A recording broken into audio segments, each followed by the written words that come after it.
Le Togo maintenant, c'est notre dernier sujet. On va parler de la fermeture des lieux de culte. C'était intervenu dans le mois de mars et puis pratiquement 5 mois après, le gouvernement a décidé d'une réouverture progressive avec des quotas.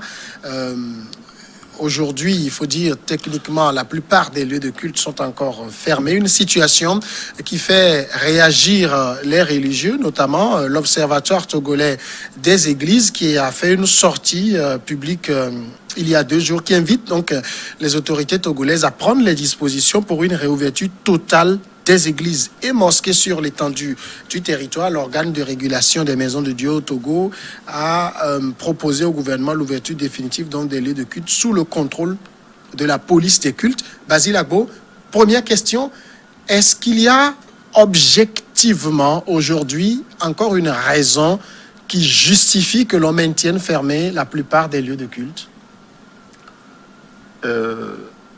Notre pays fait sa politique selon les approches et les analyses que les dirigeants font. Au jour d'aujourd'hui, face à la Covid-19, il y a toute une organisation que le chef de l'État a mis en place et qui tient compte donc d'un certain nombre de résultats pour avancer. Au Togo, nous avons eu comment on appelle là, à l'état d'urgence. Oui. Et nous avons eu également le couvre-feu. Et nous avons évolué. Aujourd'hui, il n'y a plus le couvre-feu. Il y a peut-être l'état d'urgence avec de légères modifications, tout ça là. Et donc, le gouvernement avance en voyant les résultats que nous sommes en train de faire sur le terrain. Dans certains pays, l'état d'urgence même n'existe plus. Le port de masque même n'existe pas. Quelqu'un est venu du Gabon pour me dire que Basile, nous, on ne porte même pas de masque au Gabon. Mais je dis, chaque pays fait sa politique selon là où le gouvernement en place veut amener la population.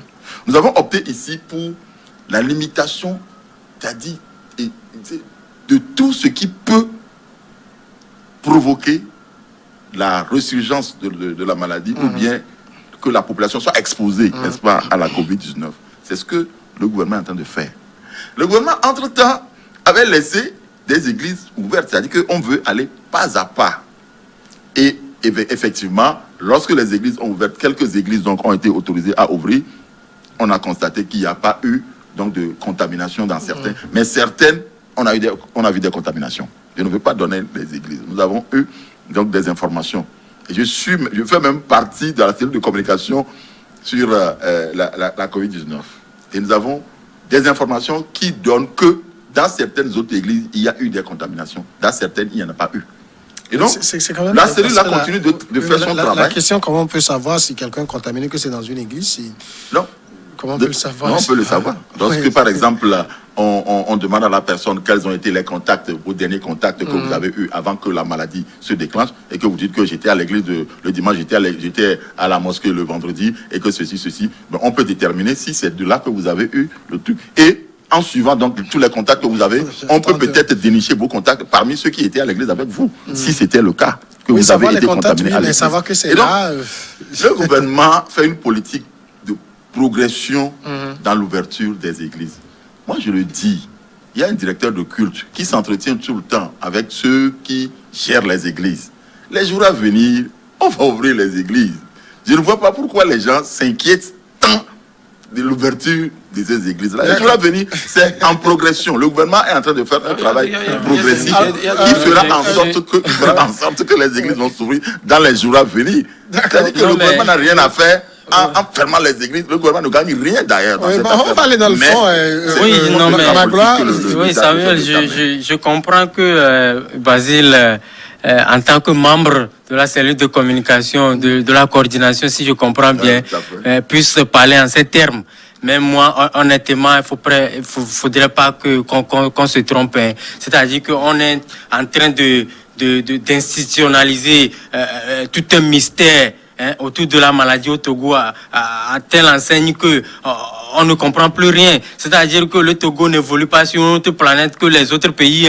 La maladie à coronavirus, c'est pas seulement au Togo, c'est en France, c'est aux États-Unis, c'est en Côte d'Ivoire, c'est au Bénin, un peu partout. Même quand vous voyez les chiffres, c'est vrai que en termes de taux de mortalité et tout, par rapport à notre popularité, à notre superficie, à notre densité, le taux de mortalité est un peu élevé au Togo. Mais quand on prend le nombre de décès et tout, il y a des pays qui sont largement en avance sur nous. Pourtant, on a ouvert les choses vont normalement. C'est-à-dire qu'à un moment donné, les Blancs ont même compris qu'il faut apprendre à vivre avec la maladie. Parce que, au-delà de tout, ça agit sur l'économie, ça agit sur plusieurs domaines socio-professionnels. Et donc, moi, je dis aujourd'hui, on n'a pas une raison valable pour maintenir encore les églises fermées. Parce que quand on le fait... Parlons de lieux de culte, pas que d'églises. Église, mosquée... Voilà, bon, oui, c'est un lapsus là, les lieux de culte. Parce que quand on le fait, n'oublions pas que derrière le risque, c'est que les gens se retrouvent en catimini et on continue pas à célébrer en catimini dans les maisons.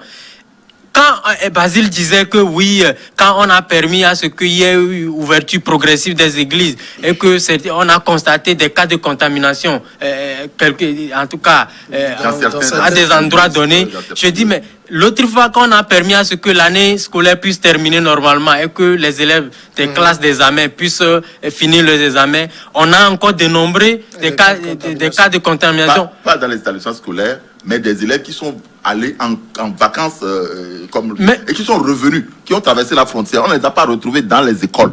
Oui, mais de toutes les façons, on a eu des cas de contamination parmi les élèves, que ce soit à l'extérieur ou à l'intérieur. Des élèves de l'extérieur. De l'extérieur.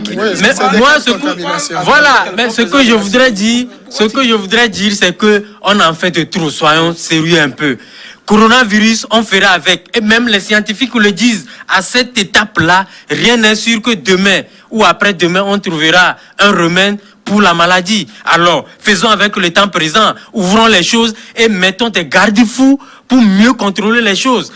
On parlait de la police de culte. Pourquoi pas? Parce que moi, je vois mal des chefs religieux, que ce soit dans les mosquées, que ce soit dans les églises ou encore dans les couvents, les gens ouvrent comme ça leurs temples, leurs églises, comment vous appelez pour les mosquées, non, pour les hounos et tout ça, les couvents, ouvrir tout ça à leurs fidèles. En les laissant comme ça, je ne crois pas. Hier et l'autre fois, il y a eu une organisation des religieuses également qui a organisé un atelier karma et on a invité les premiers responsables de la coordination nationale de lutte contre la maladie à coronavirus. Ils étaient là, ils ont échangé ensemble. Les gens disent, nous sommes prêts. Nous avons déjà acheté nos matériels et tout. On attend que votre signal pour ouvrir. Et mettez-nous à l'épreuve. Mais quand on dit non, oui, on vous entend, mais restez à la maison pour le mois, finalement, les gens se disent, mais oui, on veut que nous restons à la maison, mais on va s'organiser autrement. Mais ce que nous voulons éviter, c'est ce qui arrive derrière. Oui. Je remercie d'abord l'État d'avoir fait son travail jusqu'à présent. Mais je pense que si nous faisons ce genre de débat, c'est pour montrer les insuffisances au niveau de l'État, pour que l'État puisse recorriger le tir. Même si Basile fait pas de la coordination qui le défend vaillamment. Il y a deux événements, je pense, qui ont compliqué la chose. C'est les événements, ce qui a eu lieu à Bafilo. Oui, Bafilo Tchamba. Bafilo Tchamba. Ça, les célébrations. Oui, non, c'est-à-dire que là où ce sont les foyers qui. Les clusters. Ça a mis un peu de la peur sur les choses.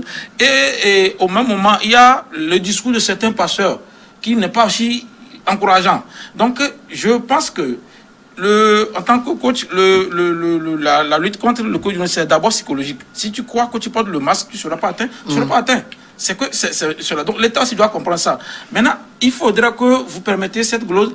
En fait, la fermeture des lieux de culte, pour ne pas dire les églises en particulier, ça a commencé en 78. Ça avait eu lieu. Oui. On a fermé les églises, qu'ils trouvent à l'ordre public, et tout ça, et c'est cela. Mais j'ai l'impression qu'il y a une pulsion politique aussi. L'avènement de Dynamique Poduro a utilisé l'église, ça a aussi créé des problèmes. Il faudrait qu'on dise les choses. L'église ne faisait pas ce genre de choses. Et Or, c'est au sein des églises que on dit, Dieu a dit de ne pas faire ce, et les gens apaisaient. Quand ils s'énervent, même ils vont à l'église, ils se calment. C'est là où je dis que le gouvernement n'a qu'à faire attention à ne pas trop vouloir peser ça. Parce que si on ne leur parle pas, ne fait pas de mal, les gens vont encore retomber dans ces gains de violence. Et dessus quoi? Les pasteurs, il y a des églises qui ont loué les terrains. C'est ce que le côté économique voulait créer problème.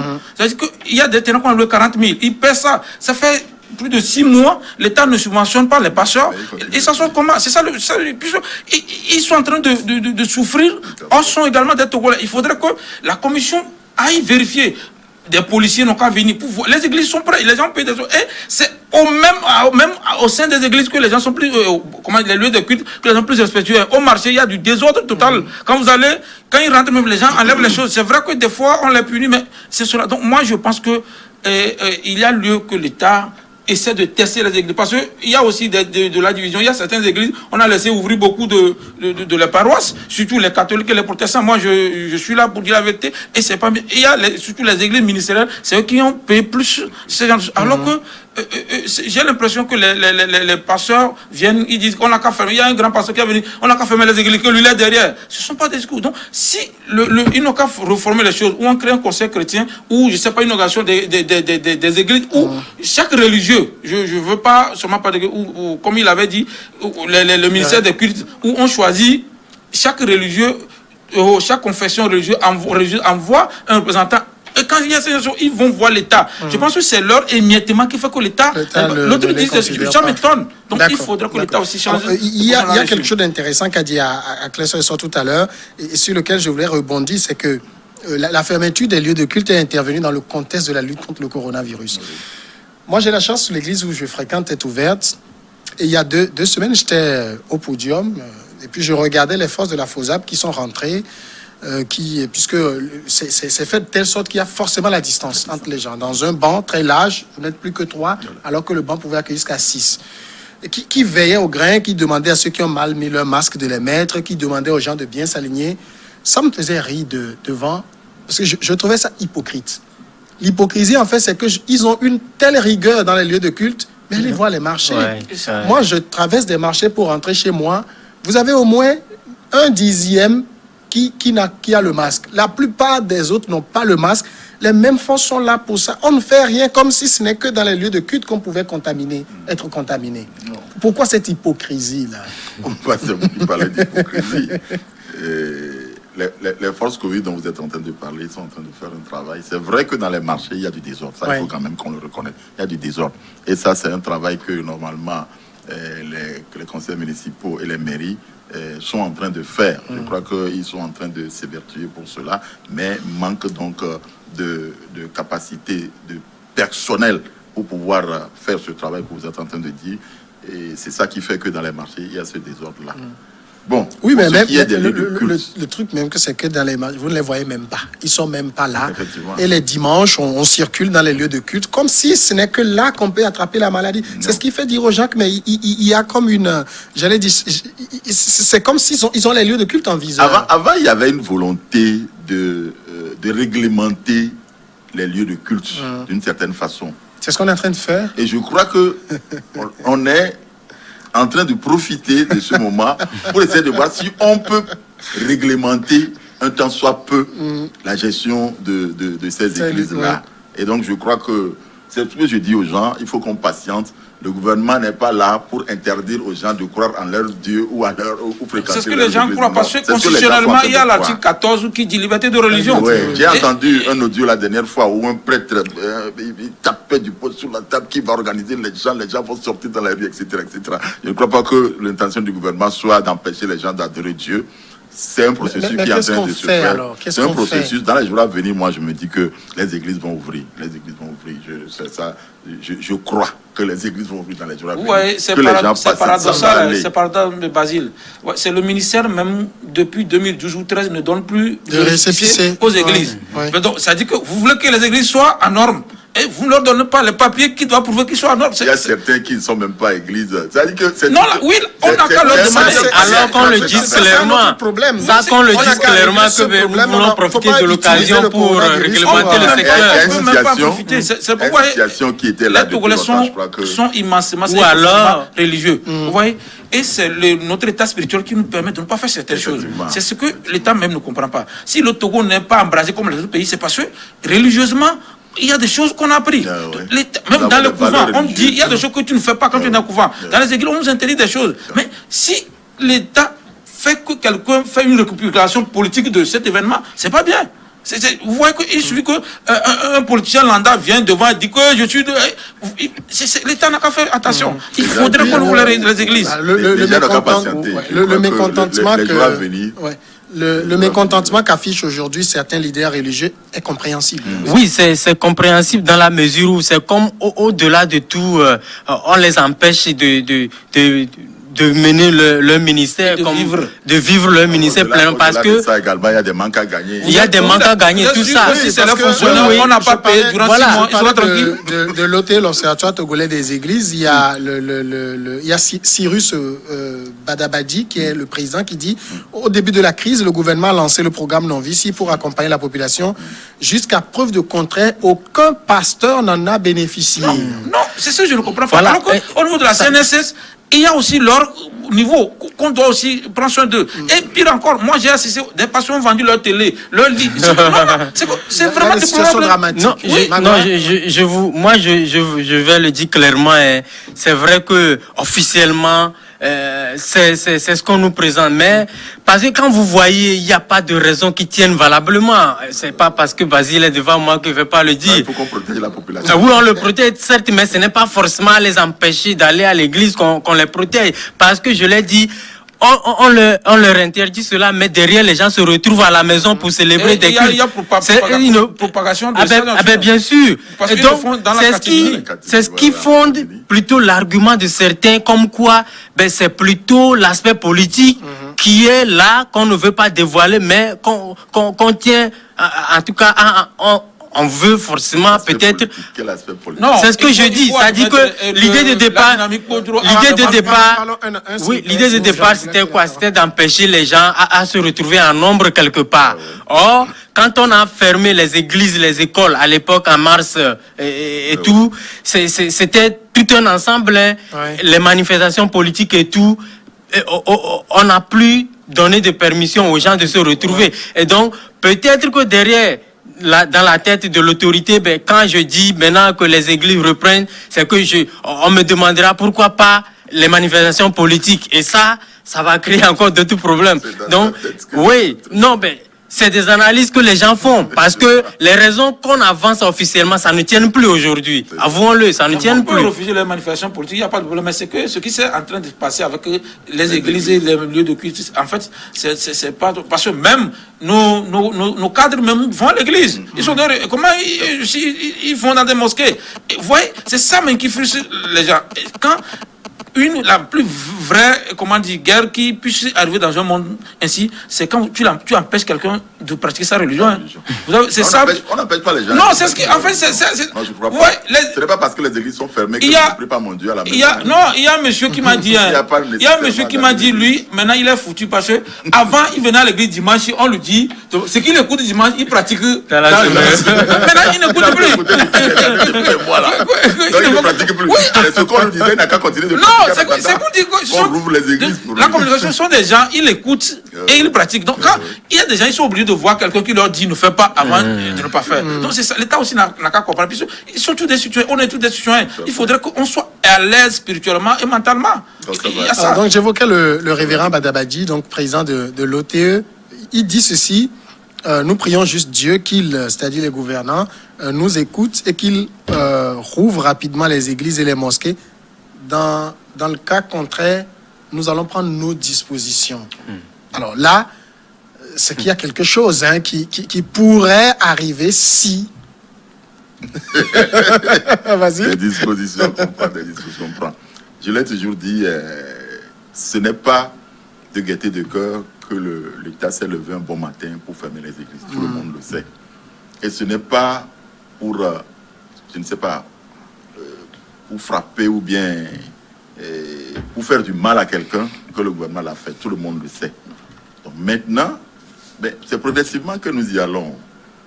Il y aura quelque chose. Qu'est-ce qu'il peut y avoir? Les gens vont se jeter dans la rue pour dire qu'il faut qu'on ouvre les églises, etc. On a déjà vu des trucs comme ça. Je ne crois pas que c'est à ce niveau-là que les trucs vont s'ouvrir. Le gouvernement est conscient. Moi, ici, je dis que je suis dans la cellule de communication. Oui. Le gouvernement en est conscient. Nous avons plusieurs fois des réunions que nous avons faites.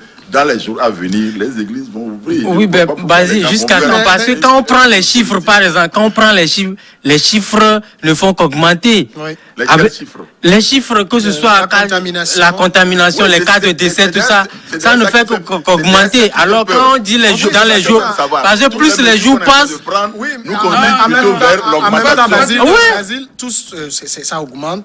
Et Magla le disait, c'est pas qu'au Togo. Ouais. Mais les autres ont ouvert avec des mesures. On ouvrira au Togo. On comprend que Basile ne veut pas aller au-delà de ça. La communication que vous donnez, c'est vrai que c'est vous qui êtes les gens de cellules, mais je pense que la communication crée un problème. Vous voyez, quand moi je suis dans un pays justement, et qu'on annonce ce qu'on fait sur Covid-19 là, oui, c'est quand je n'entends que les résultats de guérison que je veux dire, quand on pratique les mesures, il y a les choses diminuent. Mais quand vous envoyez ça augmente, il se dit qu'il respecte ou pas, ça augmente. Il n'y a pas. Donc, je pense plutôt que l'État a besoin de savoir tout, de connaître toutes les statistiques, mais la population a besoin de savoir que les choses se guérissent. Vous ne les rassurez pas. Et c'est ça qui crée le problème. Vous allez voir, moi je ne lis pas, par exemple, l'augmentation de cas parce que ça fuit sur les gens. Il faut être sûr, ça augmente. C'est ce que vous devez. Les guérisons aussi augmentent. Oui, en fait, c'est sur ça que vous devez vous baser pour communiquer avec la population. Et puis Samuel, l'autre aspect, c'est que il faut révolutionner un peu la manière de communiquer autour de la maladie parce que, voyez-vous, aujourd'hui, nous avons eu la chance que dans la masse, il y a certains courageux quand même qui ont annoncé publiquement qu'ils avaient été contaminés, mais guéris. Moi, je pense que au lieu qu'on envoie encore des docteurs, parce que tous les Togolais savent à peu près aujourd'hui, après quoi, 6 ou 7 mois, que les voies de contamination, on connaît tout ça. Au lieu d'envoyer encore des docteurs, je ne sais pas quoi, sur les médias, comme allez, choisissez ceux qui avaient été gens qui ont fait la maladie et parler, voilà, qu'ils partagent leur expérience avec la population pour dire en fait que ce n'est pas parce que vous êtes contaminé que vous allez mourir de fait, qu'on guérit de la maladie. Et ça va plus porter que d'envoyer toujours les médecins, les docteurs. Ça, on connaît déjà. On connaît. Vous savez ce qu'il faut. Ce qu'il dit est vrai, parce que nous ici, par exemple, on fait une émission tous les jours. Je pense Covid à vos questions. Au début, on voyait l'intérêt que les gens manifestaient à poser des questions, mais maintenant, le médecin vient, il parle tout seul. Il n'y a plus cet intérêt parce que les gens disent toutes les informations, je les ai. On m'a dit que si je mets le cache-nez, je peux être protégé. Bon, maintenant, après, quand on le dit tout le temps, ça devient une redondance. Les gens n'ont plus envie d'écouter. Mais peut-être quand on présente, je sais que ce n'est pas tous ceux qui ont fait la maladie qui vont vouloir parler, mais ceux qui acceptent, comment ils l'ont vécu, quelles dispositions il faut prendre, des témoignages qui peuvent quand même réveiller les gens. Il faut peut-être aller dans ce sens-là. C'est des messages que vous envoyez. Je crois que ceux qui suivent notre émission-là vont prendre note de ce que vous êtes en train de dire. Vous êtes une voix officielle. Oui, mais c'est ce qu'il a dit. Vas-y, loin de moi l'idée de faire de la morale à votre commission-là. Mais je pense que même en abordant la maladie, vous avez fauté beaucoup de choses. Vous voyez, vous devez prendre normalement les historiens et les traducteurs et comment dire, les psychologues. On a tout ça là. Non, quand vous avez commencé, il y a des docteurs qui viennent, comment ils disent même, c'est une protéine. Oui, avec des formules techniques. J'ai suivi.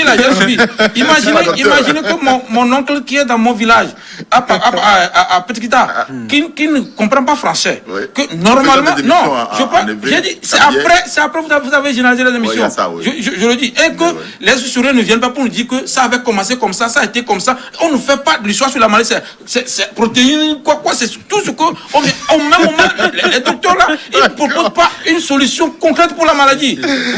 Messieurs, il y a des solutions qu'on propose. Non, je parle de début. Moi, je dis au début.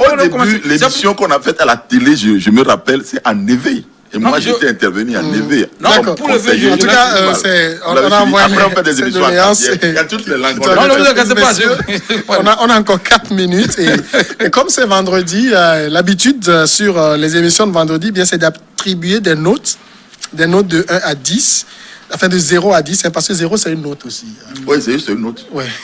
Nous justifions. Ça dépend de sa position. Non, en tant que professeur, lorsque vous donnez 0 à un élève à un examen, vous justifiez ça nécessairement. Mais vous donnez 1, vous ne justifiez pas. C'est pourquoi dans la plupart des cas, lorsqu'il y a ces 0, vous mettez 1 et puis vous êtes tranquille. Vous êtes tranquille. Donc, de 0 à 10, en tout cas, vous donnez ça à qui vous voulez et vous justifiez simplement Basile Agbo. J'ai toujours eu des difficultés à attribuer des notes les vendredis ici. Et je te demandais toujours est-ce que je peux m'en passer. Et donc, mais aujourd'hui, je vais donner une bonne note au gouvernement qui vient donc d'être mis en place. Et que les premières démarches de ce gouvernement ont été le séminaire gouvernemental qui a été organisé. Et la nouvelle chose que nous avons vue dans ce gouvernement, c'est que tous les ministres ont pris un engagement devant la feuille de route qu'on leur a attribuée et de se dire, je vais respecter cette feuille de route. Et donc, cet engagement, je crois que c'est une première expérience qui est en train d'être faite. Et peut-être en allant, les membres du gouvernement, comme on avait l'habitude de le faire à l'hémicycle, pourront peut-être être interpellés sur l'avancée de ce qu'ils ont fait et à quel niveau ils sont, etc. etc. Je crois que c'était une bonne chose. Et je vais donner 9,50 sur 10 au gouvernement et au Premier ministre. D'accord. Magloire? Moi, je donne 5 sur 10 à M. Jean-Pierre Fabre, président de l'ANC, parce que quand c'est bien, on le dira que c'est bien. Quand ce n'est pas bien, qu'on permette également qu'on le dise. L'autre fois, au sorti de leur conseil national, eh bien, M. Jean-Pierre Fabre a estimé qu'il était important que les Togolais grandissent un peu et qu'il est temps de dialoguer avec le pouvoir et entrevoir des voies et moyens pour pouvoir faire évoluer les choses ensemble. Moi, je pense que c'est une très bonne chose. 5 sur 10, il a juste la moyenne. Parce que hier, ce n'était pas le discours qu'il tenait. Tous ceux qui approchaient, n'est-ce pas, le pouvoir, il les traitait de vendus, il les traitait de tout et de rien. Mais après 1 an de gestion des municipalités, il a vu que les choses sont un peu autres que ce qu'il pensait hier. Mais je pense que c'est un pas qualitatif. Maintenant, les 5 points restants là, je veux le voir à l'œuvre parce que n'oublions pas, il dit que c'est possible aussi qu'il relance le pouvoir par rapport à un éventuel dialogue entre en tout cas une partie de l'opposition conséquente et le pouvoir. Moi, je dis tout ça, c'est bien. Ça prouve qu'on commence par comprendre les choses, telle sorte que la gestion des affaires d'une république, d'une nation, ce n'est pas seulement une affaire du pouvoir, mais c'est une affaire de toute la classe politique, de tous les Togolais. Donc, quelque part, c'est lui-même qui a grandi. Oui. Moi, je vais donner des notes à 3 personnes, si vous permettez. Vas-y rapidement. D'abord, je donne 2 aux organisateurs de journée, comment ils appellent ça, consommation locale. Consommer local. Ils n'ont pas organisé un séminaire pour dévoiler exhaustivement ce qu'on appelle local. Ils pensent que c'est les produits agroalimentaires. Le vêtement, vous voyez, les tatouages, tout ce qui n'est pas dans nos cultures n'est pas local aussi. Ils doivent comprendre ça. Ou une fille a plusieurs perces sur son oreille, ou les trucs qui ne vont pas, ils n'ont pas, pour eux, c'est les produits agroalimentaires qui constituent le local. Donc, je leur donne 4 pour ça. Maintenant, je donne, j'ai suivi l'intervention du ministre Moua la dernière fois. Et il a été vraiment exhaustif dans ce qu'il a dit. Je lui donne 8 pour ça. Et puis je donne 9 à la chaîne New York qui concorde des thèmes vraiment intéressants pour qu'on en débatte. Merci beaucoup. Merci à Cléso Esso d'être passé. Magloire Kenvi, merci à vous. Merci Basile Agbo. Merci à tout un chacun d'entre vous de nous avoir suivis ce vendredi. Continuez donc d'appliquer les mesures barrières et on se retrouve lundi prochain.